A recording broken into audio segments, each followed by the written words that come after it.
Spider-Man, Spider-Man, does whatever a spider can, spins a web any size. What is going on? Lone Chemist Podcast, episode 36 Mafia. What's up?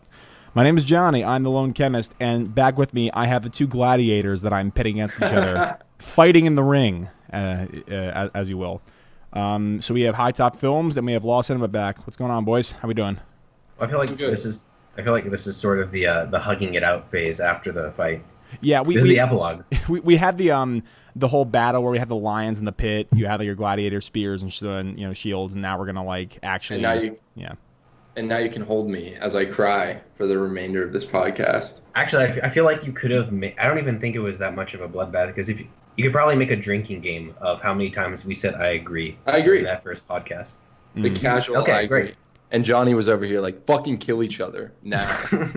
Yeah. Yeah, one of my friends on Discord, I know I told you about this, pointed out that you looked really annoyed every time we cut you off, and I didn't catch that at all. But he mentioned really liking your face. No, so like I've heard that a lot. Like when I'm in the middle of a point, and like obviously there's a little bit of delay because on the internet. Whenever I get cut off in something, it's not because I'm annoyed. I'm just like, oh fuck, like damn it, I missed my chance.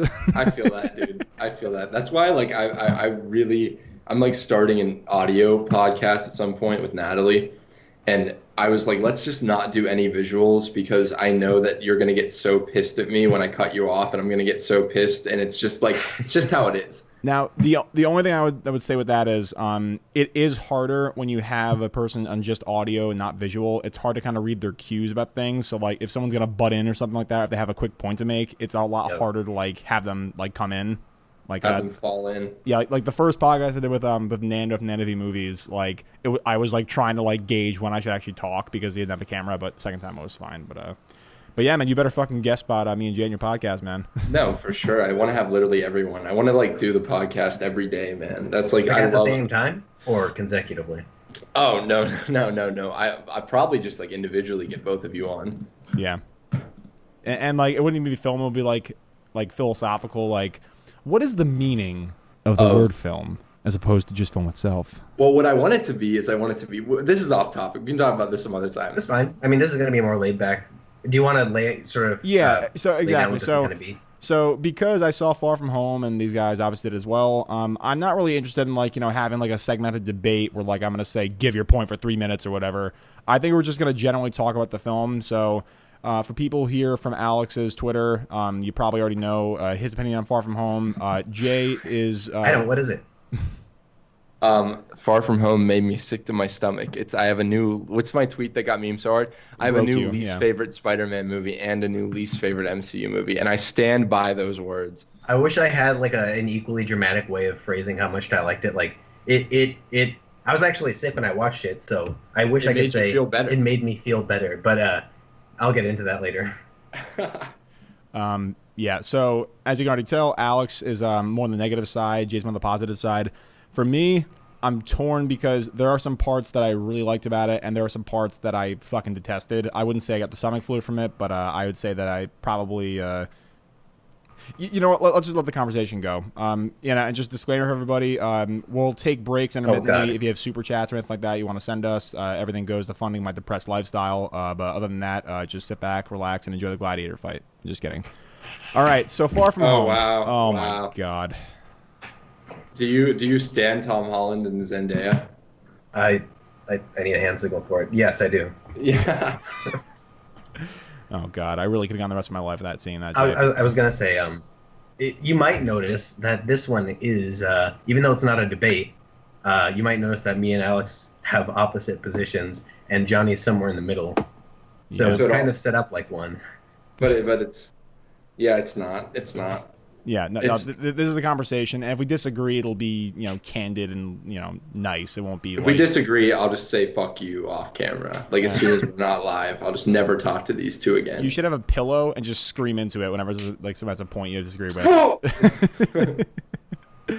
All right, let's get into Far From Home. All right, so I guess I'm just gonna go off the bat. I will admit up front that there are some sequences in here that are absolutely fantastic. Case in point, the Mysterio illusion sequence is probably one of the best framed things in the MCU I've seen in a while. I'm not saying it's one of the best things I've ever seen film, but in terms of like a Spider-Man villain aesthetic, I thought they captured it really, really well. I thought it was really creative. I liked the emotional significance that some of the illusions actually gave to Peter Parker. Yeah, like I'll be the first to say there are some great things in the movie. Even though I'm not a fan of the way they do MJ's character, I do like some of the interactions that happen with Peter and MJ. It's cute. Yeah, it's cute. It's cute. Yeah, but this is my big problem with this movie in particular. So I guess I'll start negative. I'll go more positive towards the end of it, so we can have a little spiciness in the beginning. The whole theme of Homecoming is Peter Parker is living in the shadow of Tony Stark, wants to be, I just want to be like you. And by the end of the movie, he decides, I think I'm good. I think I'm just going to kind of do my own thing and whatever. And even though we may have subjective disagreements about the movie itself, I think that theme is pretty well laid out in the film, because at the end of it, he starts to be like his own hero. The problem I have with this movie doubles down on the preceding theme. So at the end of the movie, I feel like if you compare Homecoming and Far From Home, we haven't really gone anywhere. And so, like, the proof for that is he gets, and everyone, spoilers, we're going to spoil the shit out of this movie. You haven't seen it, get the fuck out of here. Spoilers. Say it, Jay. 20 minutes. Oh, God. Anyway, but he gets those glasses from Tony Stark, post-mortem, Edith. On the note, it says, for the next Tony Stark. Obviously, like he says in the movie, like, maybe I'm not ready for the next Tony Stark. He gives them Mysterio, everything gets fucked up. By the end of the movie, he gets Edith back, and then there is a montage scene of him assembling his arm with a holographic projection, playing AC/DC. That broke me. It broke me. And like, look, like, if they didn't do the opposite of that at the end of Homecoming, I probably would have been at least ambivalent, not ambivalent, but like completely in the middle of the road about it. But they just do the exact opposite of the theme that they had laid out in Homecoming. And that really pissed me off because what's the arc of the movie? It's a circle. It's Homecoming starts here, and then Far From Home goes right back to where they started. So is the next movie going to be Spider-Man assuming his role again when he's already trying to get out of the shadow of Tony Stark? And like, I just didn't, I don't really understand it from a thematic perspective. I don't know if you guys agree or not. No, I obviously like 100% agree. One of my favorite things about Homecoming, and probably the reason that I like Homecoming more than Far From Home, was that they had that bit at the end where he's like, I'm good, Mr. Stark. And it's like a really good, like, he's a man now, he's growing up. He doesn't need Tony's help. And then, of course, like, he gets the red and blue suit back, and it's like, this is yours. And that works. It's still cute. It's fun. It, like, completes his arc. And then in this one, it just felt like they retreaded that. They threw in some different ideas about what it means to be the next Iron Man, and they have Happy directly tell him not to be the next Iron Man. But yet, a lot of this movie feels like an Iron Man movie. So it's just one of those things where I wish I could get what they're trying to say more. I think part of that's just structural, though. Like the fact that it takes place and it's kind of a repeating formula. But yeah, I did kind of appreciate it more in the sense that it's Peter going from being the street level hero, graduating into the higher level threat in the place of Iron Man hero. But yeah, I totally get what Johnny was saying about it being a circle. I do agree with that point. I actually do, even though I liked it, like I said. Yeah, like, and like the thing is, if they had the scene with Happy in the plane, which is like, the dialogue's absolutely fine there. I love Jon Favreau as Happy. Happy is my favorite character in that. Look, if they had a scene like that happen and it didn't do the whole, like, you remind me of him, blast AC/DC, and then Peter calls it Led Zeppelin, which made me want to kill myself as a fucking classic rock fan. But like, that is a direct callback to Iron Man. So you've already kind of banished Tony Stark from your identity as Spider-Man. And obviously it's different because of if they just cut to like him making the new suit and then he goes fight Mysterio, I'd probably be pretty happy with it. But the fact that they make it so blatant, and like on a secret podcast, quick plug, watch that show. Matt said, honestly, they probably could have done a Hallmark movie channel thing where they had a where he's doing the whole like obviously. Yeah. But I think it's just inconsistent within its own scene where Happy's literally like, be your own hero, and then the next thing John Watts shows us is him just being like Iron Man, and it's just weird to me that they would do that. And I get it. I get why. And it's a cool callback. Like if you're on like the whole, you love the element of Peter being like Tony Stark's, Tony Stark being Peter's mentor, then it's like a cute, sweet moment of like, oh, look, he's just like Daddy Tony. But the issue is if the theme of the movie is be your own hero, and then they You're coming from there. I guess one way of interpreting it could also be that he's just becoming the leading hero. Yeah, for sure. I mean, maybe if they just Woody, and then Johnny. Yeah, what you doing? I'm just making sure that I think the stream is like getting fucked up. He's angrily tweeting about HiTopFilms and how he's welcome to cancer. the fact that I'm cancerous to the film Twitter dialogue kind of makes me feel accomplished, because that means people take my thoughts that they shouldn't take seriously at all seriously. The film Twitter dialogue just sucks anyway, so as long as it's interesting. I guess we could talk about the action. I mean, I really like the action in this movie. I like I got a lot of shit because in my Far From Home video I said that I wish the illusion scene had more practical effects, and like, well, it's supposed to be CG. And I'm like, yeah, fucking of course. I'm not talking about how Mysterio, when he lifts him up and Peter's in the snow globe, that's the fishbowl head. Like, you can't do that for real. I'm just saying, why is Peter Parker in that scene? Why is Spider-Man look like a cartoon still? Peter poking himself in the mirror could have been green screened. Yeah, could have been like... Yeah. All right, guys, I did really appreciate that. Guys. But I'm watching it and I'm just like, I just want Spider-Man to not look like a cartoon. Is that too much? Like, is that too much for me to ask? Yeah. I mean, you mentioned like the fact that it's all a digital simulation anyway, so it like works from a logical perspective. That's the one thing that kept it from taking me out. I actually thought about changing. Did you see that picture that was the green screen with Fury behind it with Sam Jackson that went around on Twitter? No. Oh man, it's just when he shoots Ned. It's not a set. He's just sitting in a chair, and there's a green screen behind him, and his gun's green screen. Really? Yeah, and it's just like, why? Like, why? What is the point of that? Isn't that more money you're wasting? Can't you just drag Sam Jackson to set? Remember when set design was a thing? I mean, it still is just outside of the MCU, which is why I say I need to just take a break from all this. It's just like, I think it's a matter. It just really just depends on your personal taste. That's what I've learned from making these videos. And well, I mean, your enjoyment of any movie depends on your personal taste. It's just the fact that it's art. All right. But by the way, quick thing. All right, so I don't know which of you has the shitty internet, but the streams is Google Fiber. So I think it's. Yeah, Alex, you're still fine. Johnny's frozen on my end. Is he frozen on your end too? Yeah, Johnny, you keep lagging on my really? Skype. Yeah, sorry. Do you think it's yours? Do you think it's your Wi-Fi?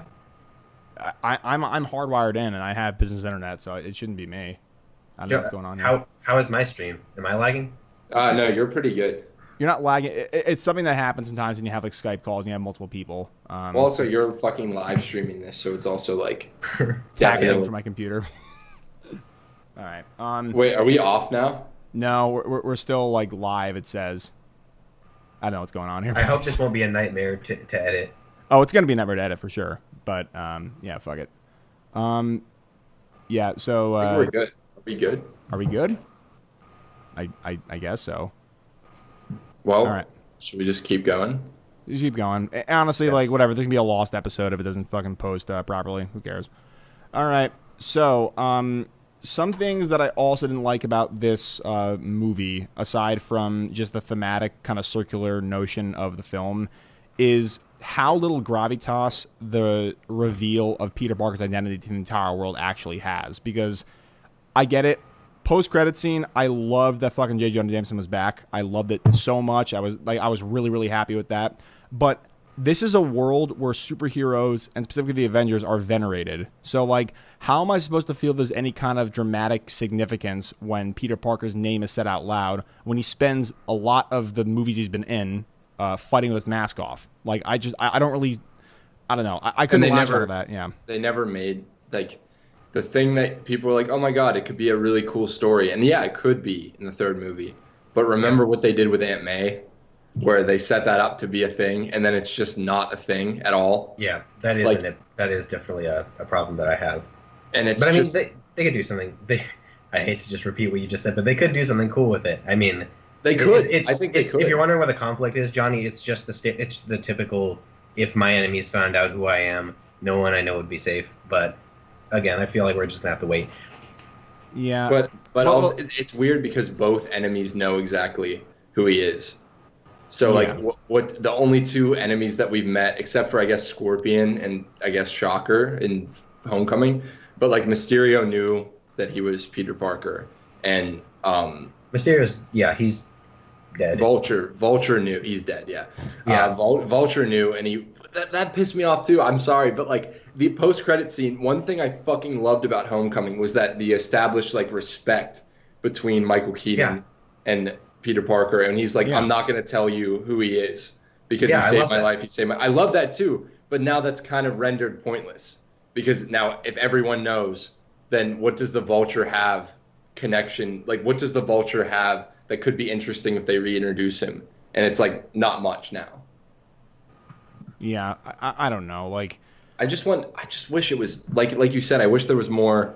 I can't feel any like gravitas, like you said, in these movies, or like heavy things. And I know that's not what they're trying to be, so I can't really be mad at them for not trying to be something they're not.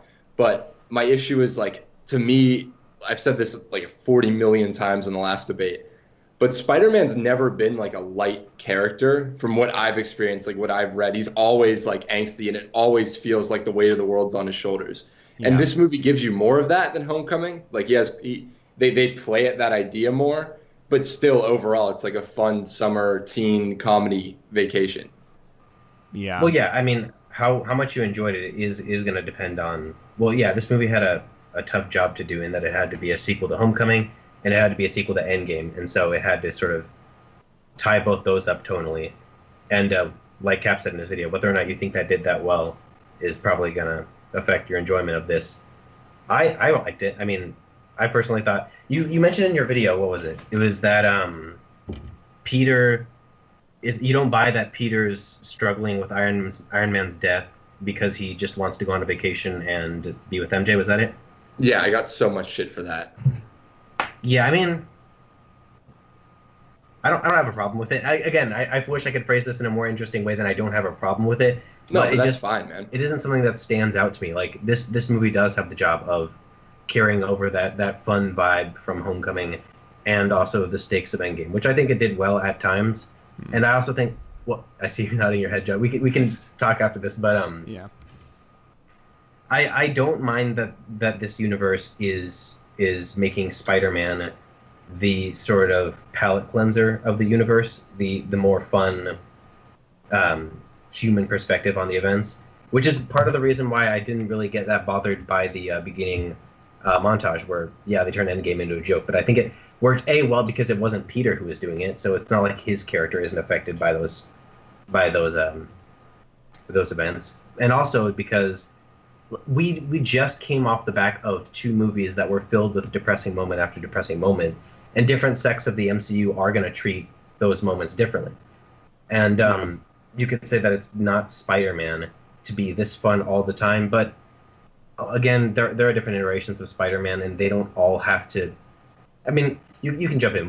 What was your biggest problem with the way they treated the events of Endgame? Like, like me or Johnny or both. Either one. I'll quickly, like, it totally makes sense the way they reference like the meme of everyone being blipped out of existence. I totally get that.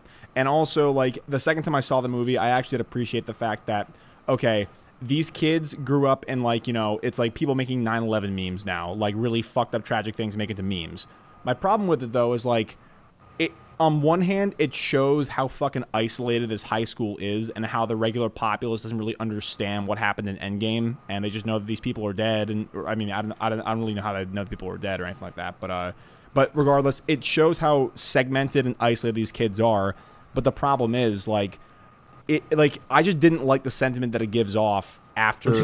Like, I was gonna say, I don't like the sentiment it gives off. I mean, it makes sense, like, if it's a high school, like, you know, comedy and stuff. But then they kind of hint the fact that, like, people are reeling from the experience of Endgame, and they subvert it in the first 5 minutes of the movie. I don't really understand, like, what I'm supposed to gather from how the world is treating a post-Endgame actuality that makes any sense. Marvel's always done that. Yeah. Go ahead. I was gonna say, to be fair, it isn't a joke in universe. It's just the presentation of it that's funny. In universe, it's supposed to be like their best attempt at an in memoriam thing. But see, I never that's the thing is I never felt that anyone really gave a shit about that except for Peter.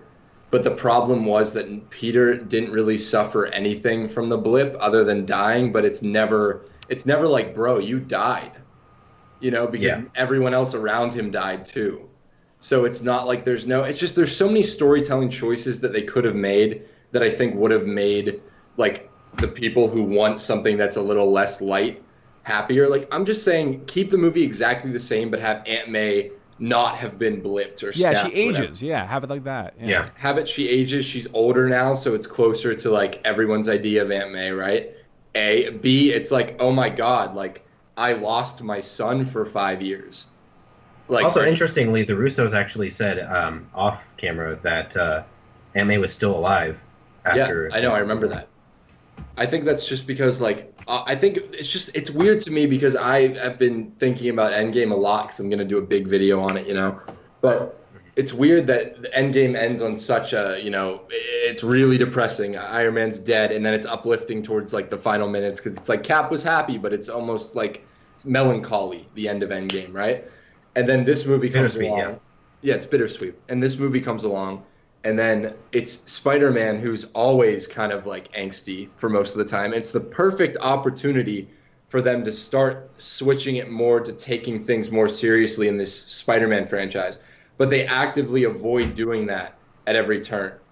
And that's not something that's why we were just talking about this off camera. It's subjective. It's all about personal taste. But that's why I think I'm so rubbed the wrong way, is because clearly they don't want to go in that direction yet, or maybe ever. They don't want to take Spider-Man to be like the emotion-filled, like angsty boy of the MCU.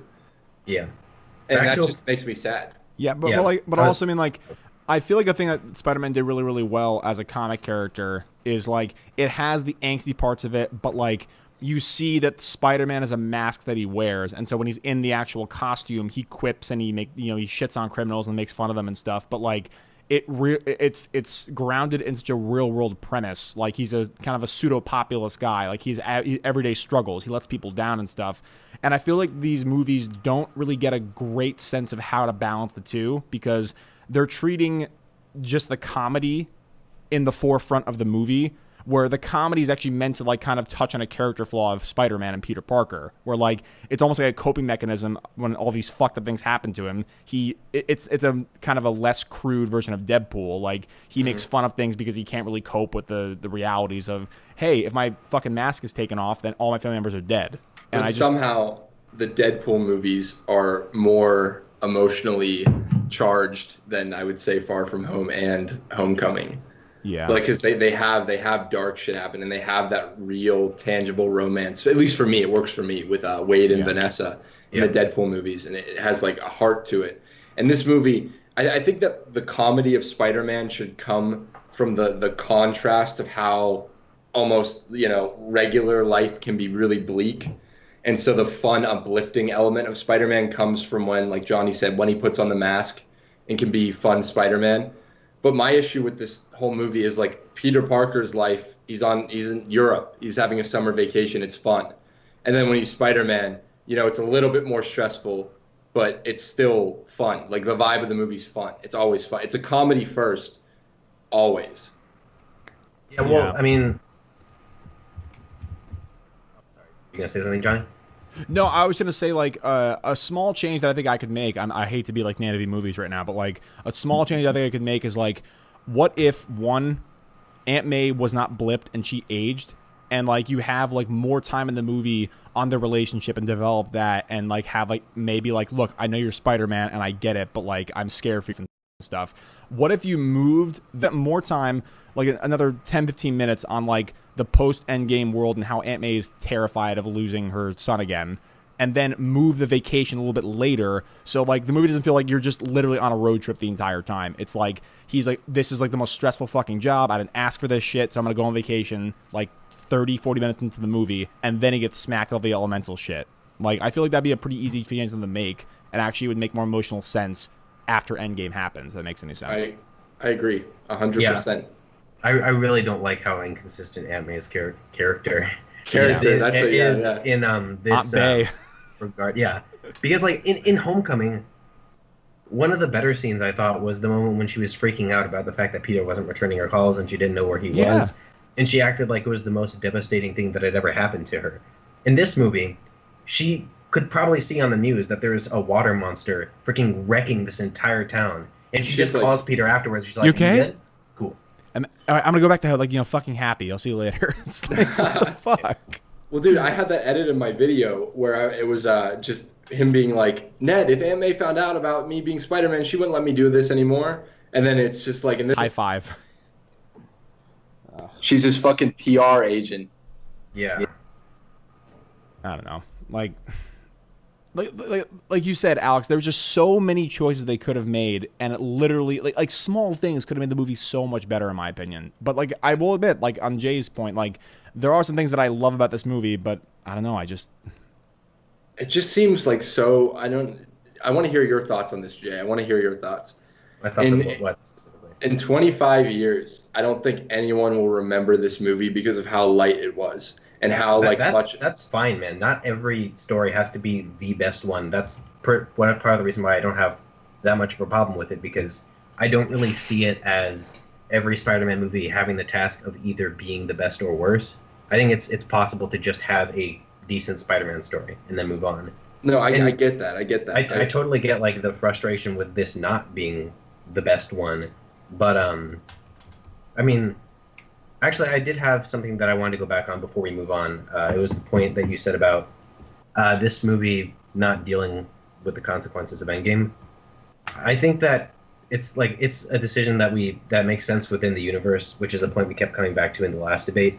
Like, Homecoming established this Spider-Man as the silly high school corner of the universe, right? Like it or hate it, that's what it is. And so because of that, I wouldn't really put the onus on it to portray like the brutal depression of being a citizen who had someone you love blip and come back, and like the mental agony you went through. It wouldn't be tonally fitting. No, I get that. It's just my angle of it is if they were ever gonna do that, holy shit, hold on.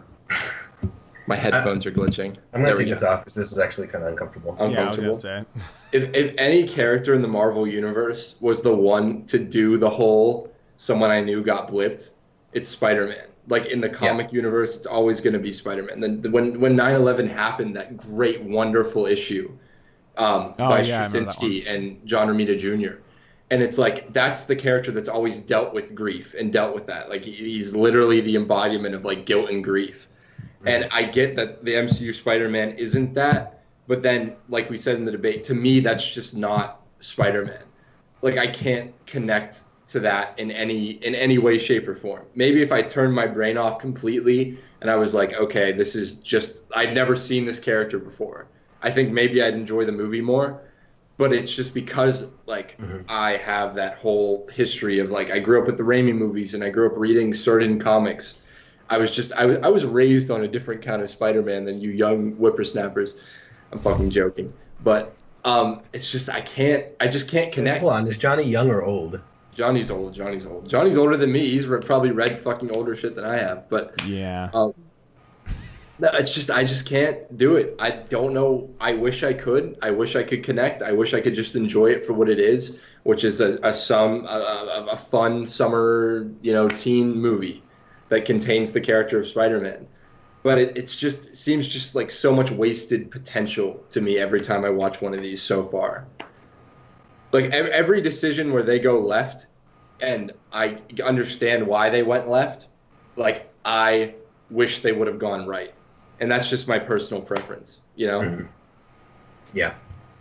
Yeah, like, and like I have kind of a different opinion from Alex. Like, look, like this doesn't bastardize my interpretation of Spider-Man. Really, it's just like, I guess kind of expanding on your point, like. There are so many things where like I'm just disappointed that like this would have been a really easy change to make, and they don't do it because like I don't know if they're afraid of like making it a little more serious like as he ages, or it's because I don't know, the writers suck or something. I really don't know. I don't understand why.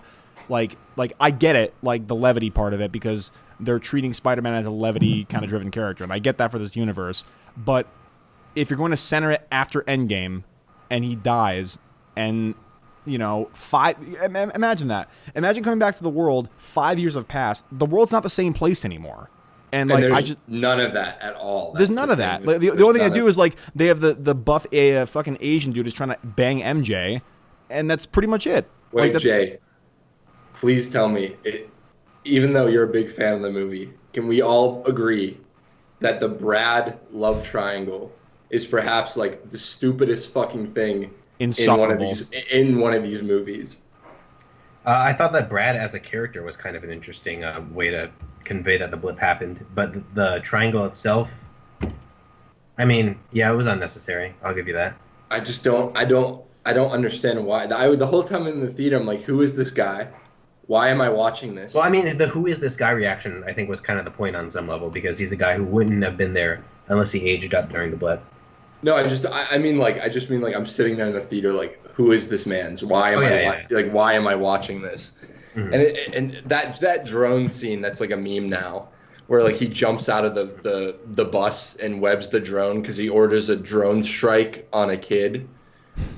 That is just right there. That's all. That's like that is why I don't like this franchise. There's a scene where Peter Parker orders a drone strike on a kid because he's trying to get back a photo of him getting undressed with a SHIELD agent.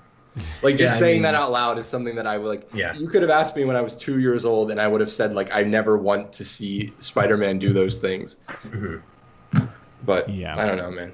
I'm beat. I'm broken by this whole thing. On that note, do you how long have we been doing this for? Like, I know the stream has been blipping in and out. Well, but, honestly, this is like a meme. It's been blipping in and out, but it looks fine on my end. I don't know what's Reed's problem. Sounds good to me.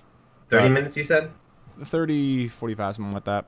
So do you want to begin sort of transitioning into the things that you like, Johnny, and then I'll hop on a lot of those? Yeah, like again, even though like towards the end of the movie it was memey, I did like the relationship between Happy and Spider-Man, and even though it's a different iteration of the character, I thought that worked really well. I just wish they didn't undercut it with the AC/DC thing.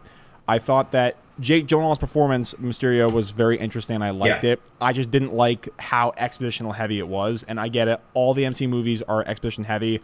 I just wish there was not like a scene like, a toast to you. You did this for me. A toast. You did this for me. And it's fine. I mean, I did find that little montage creative. I like that they brought back cast members from the previous movies. No, for sure. And, it was in the most subtle way. That's what I wanted. But he's a good character. Like Gyllenhaal's performance during that moment kind of is what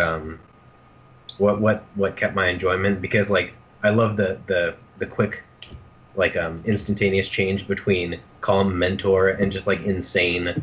Yeah. What a fucking idiot. Yeah. Exactly. That was good. He was by far my favorite part of the movie. I really like Mysterio. I liked his performance a lot, but I like I said a million times, does he have to be connected to Iron Man? And if so, I don't care about him being connected to Iron Man. That's one of the criticisms that I just don't get.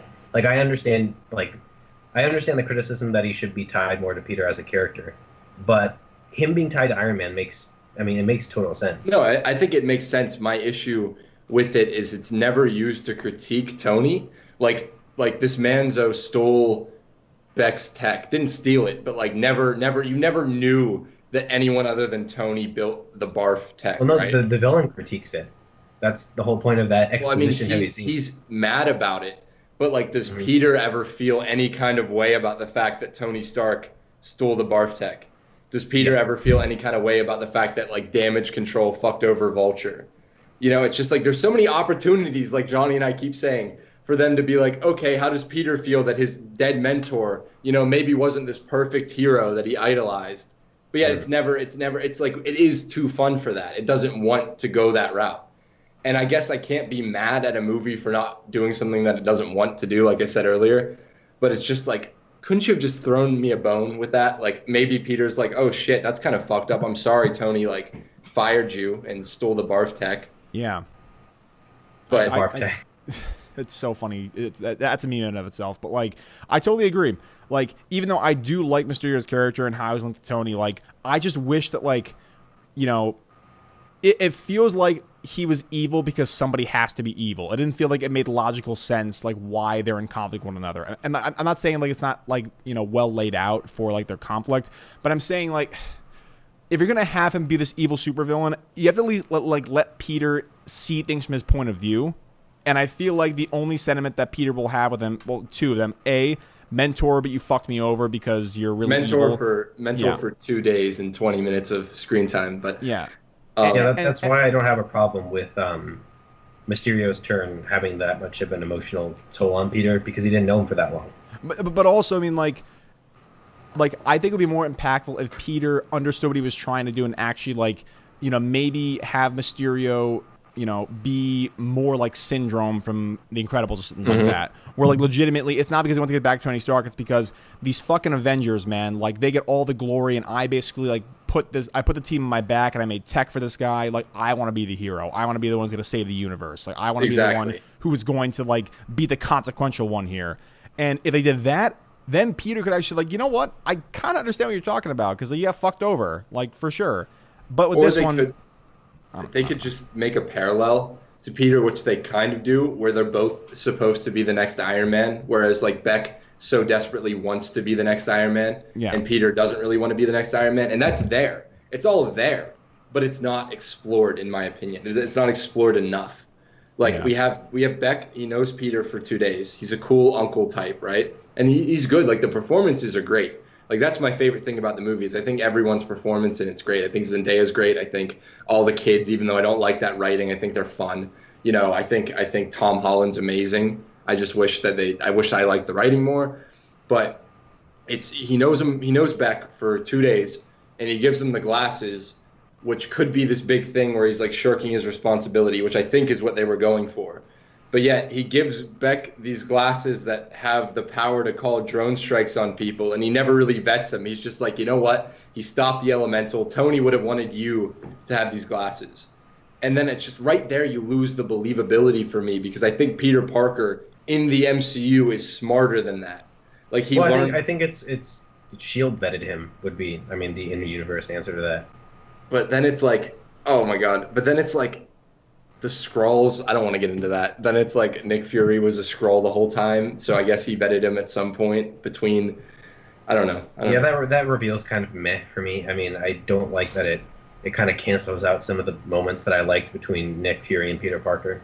Yeah. Also, I'm not gonna lie to you guys. I had to leave before that scene happened, so I don't know what the fuck happens except for the fact that Talos is Nick Fury in that movie. It's just that Nick Fury is on a spaceship base, sort of orchestrating S.H.I.E.L.D. from up there, and Talos was just a S.H.I.E.L.D. agent the entire time. And Nick was on vacation. He had a simulated VR vacation the whole time, and that's the gag. It's like a ha-ha moment. But I mean, Nick Fury's off-world, so that is kind of an important thing for the universe.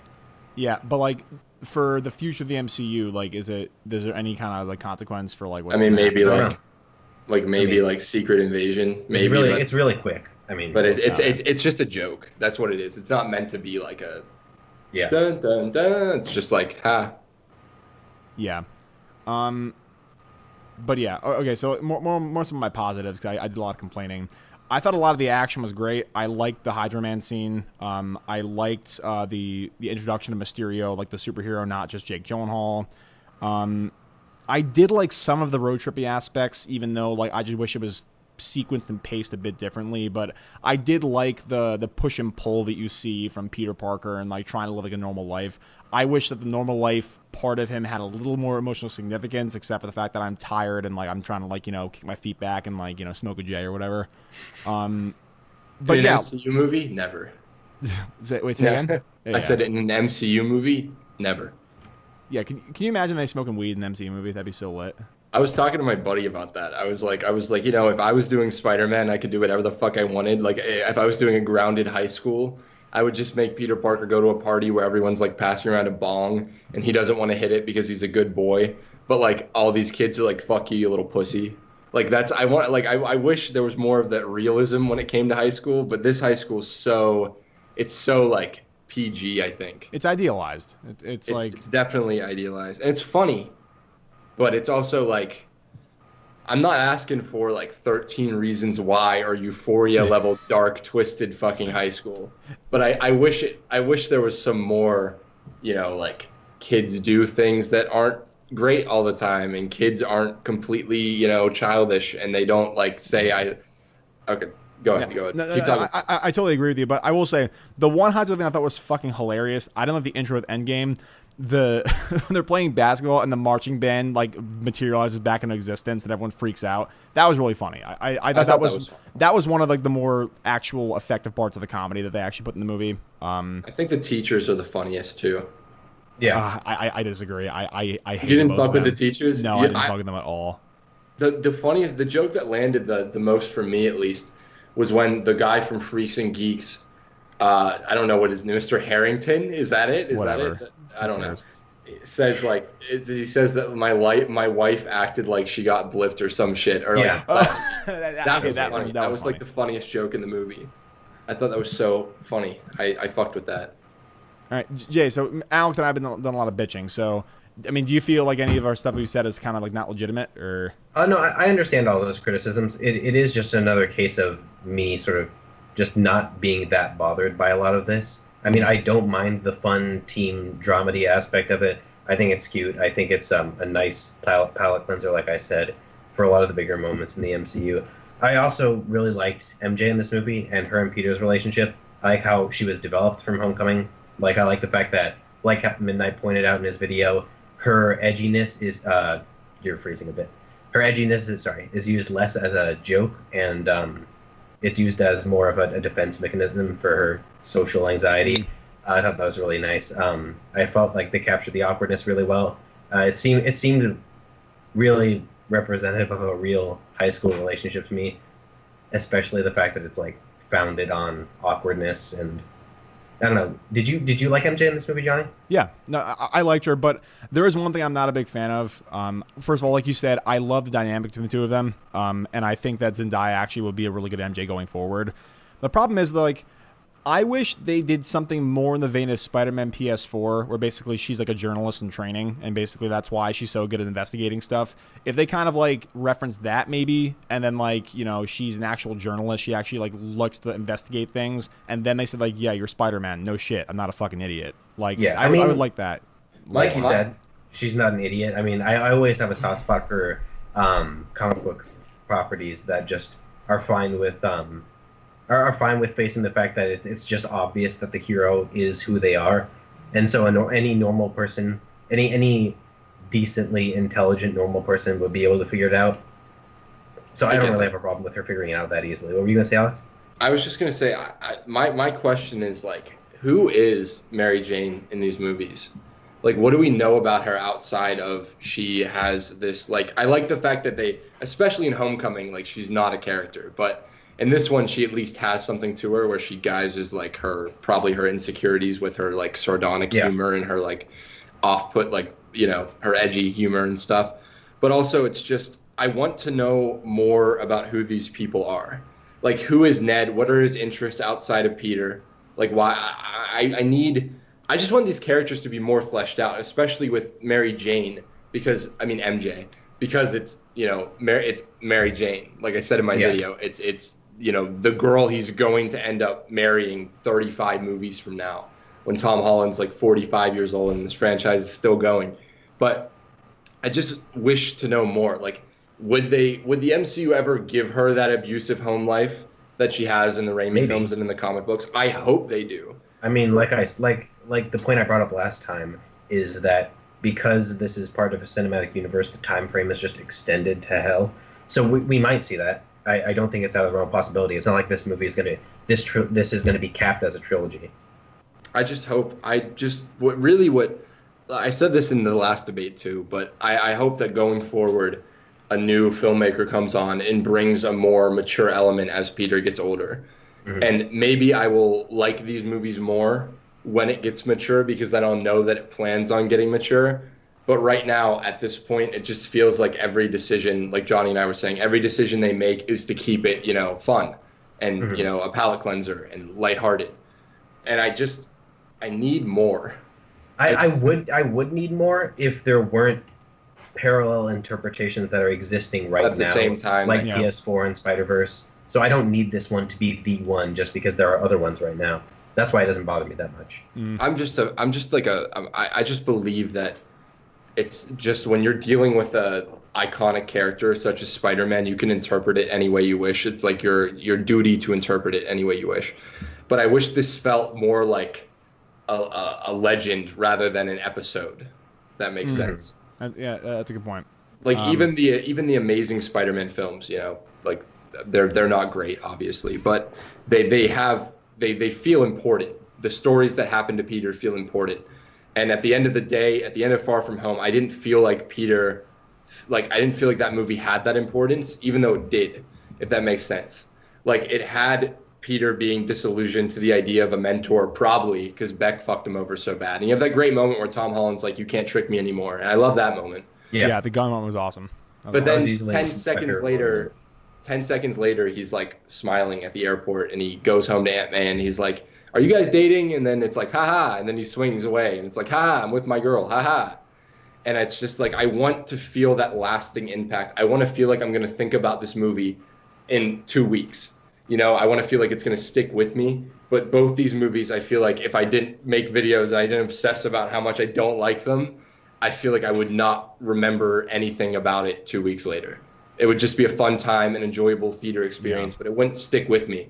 And I want stories to, you know, punch me in the face and teach me something new about life and, you know, lead me in a direction where I can learn something and gather from the themes and all that stuff. Yeah, I totally agree. And also, like, and to expand on that, Alex, a little bit, like, I like this movie.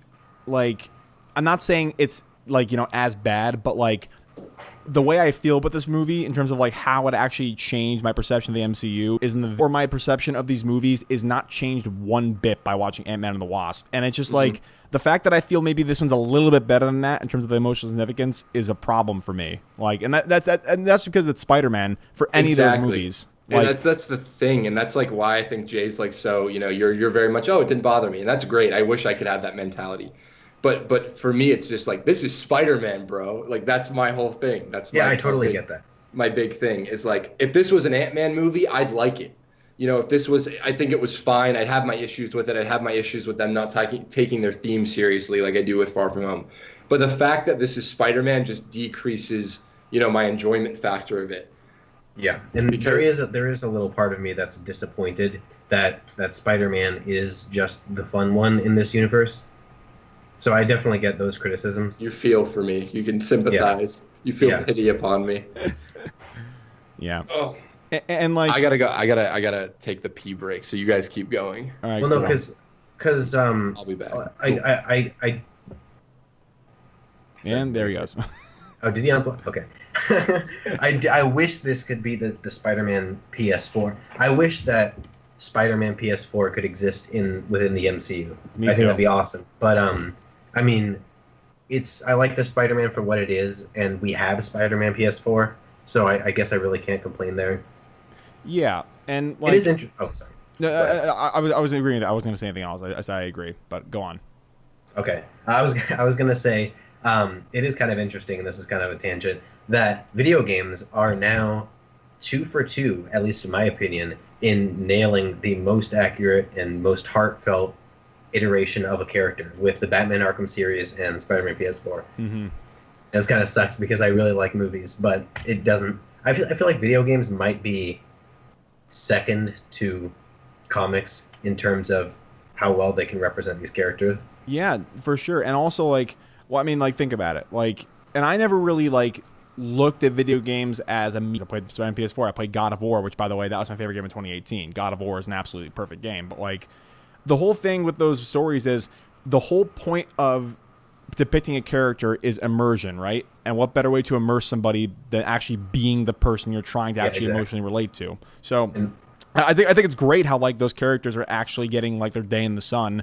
My problem is, like, I like you said, I love movies, and I wish that those characters were given the same amount of care they are in video games. Well, it's also just kind of a thing about structurally which ones are better suited for it, because, like, video games, one of the things that I love is that the main story can capture the gravitas and the weight of the central conflict, like Peter's emotional struggle about having Doc Ock be the villain, like somebody he's looked up to his entire life suddenly become this this threatening force that he has to stop, that whole conflict. But then at the same time, you can have these charming, like, comedic side missions where you're chasing pigeons for people, or, like, I don't know, helping someone get a cat out of a tree, that kind of. Yeah, exactly. It has the dichotomy of, like, things that are actually mostly significant, but it also has little nuances of the character that are both fun but also informative. I totally agree. I think that's a balance that the movies try to strike. Like Homecoming, I really like Homecoming's montage of him sort of bumbling around trying to do street level work. I feel like bike is this? Yeah, for sure. I hear that. Yeah, exactly. Like video games have that advantage, only magnified by 1,000, because you can actually those can take up an entire day of gameplay. Yeah, exactly. As opposed to just a series and a story that's emotionally relatable for those characters.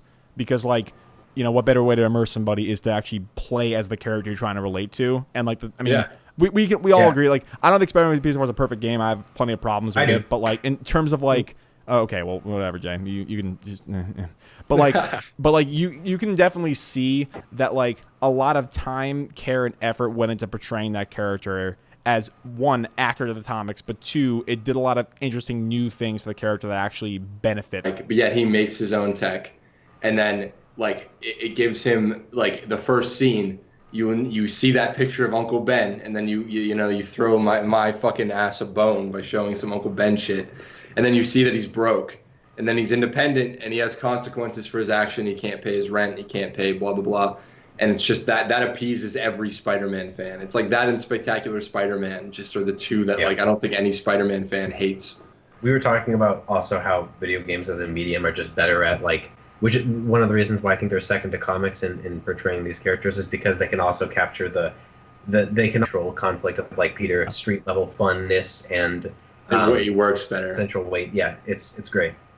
Well, I think that's, like, the big issue with the movies, all of them, is that, like, Raimi's, like, are so focused on that emotional element, and these are so focused on that fun element, and it's pretty much impossible to have a movie with so many. What we all want is almost impossible given a 2-hour time frame. Right, exactly. Like you said, you didn't like Spider-Man's big moment with Mysterio being followed up by him having a fun date with MJ. I feel like that in a video game might parallel, like, you completing the main storyline with a big emotional climax and then doing a pigeon chasing mission. Exactly. It just works better with one medium. Yeah, I know. Sure. It's just like we keep going back to, it's what you prefer, and, like, I prefer my Spider-Man dark and emotional, man. No, I not dark, but I prefer my Spider-Man more serious and more emotional. You want Zack Snyder, like, fucking Spider-Man, like, doing blow off the hood of a car after he saves somebody. I just can't take it, Uncle Ben. I want a Spider-Man where he, like, fucking makes Uncle Ben run and it makes him cry for. And, like, there's no cuts. It's just him crying, no dialogue. There we go. That's what I need. Am I not supposed to have what I want, what I need? What am I supposed to do? Alex, you're getting some notoriety. Comment is I so clearly, like, I agree with everything I said, but I wanted it to be funny because, like, I'm a Raimi shill, and at the time I posted that, I think it was, like, how long ago does it say in the meme picture? Everything about raindrops keep falling on my head is perfect. But now everyone's like, oh, what a pretentious douche. I see that in the comments of, like, Raimi memes. And it's like, do you really think that I am telling people to study this scene in film school? Like, how does that not translate into being funny? I don't know. Maybe I'm just not fucking funny. Minus, like, 5 seconds. I think we should wrap this up here. It's going to be a nightmare to edit, so for everyone who's stuck with us with the communication problems, thank you for that. And so if this goes up, great. And if it doesn't, there'll be a lost episode that maybe I'll release for my patrons, something like that. But there you go. Yep. Tell everyone where they can find you, which they already can, but still, go ahead. Do it. Where can they find you, guys? Go ahead. Go. Yeah, go for it. Yeah. You can find me at youtube.com/LawOfCinema. My YouTube name is LawOfCinema. My Twitter name is LawOfCinema, and my Instagram name is LawOfCinema. Not much is going on there except for this this giant Assassin's Creed retrospective, which is shaping up to be for. Lit. And Alex? You can find me at twitter.com/flipflopfilms, and you can you can find me on YouTube at pretentious douchebag who knows nothing about cinema. And there you go. And you can find me scientific cuckboy who can't decide what he wants to do with his life. That's my Twitter handle right there. All right, Lone Chemist Podcast. Sorry for the connection problems, but we're out. Peace.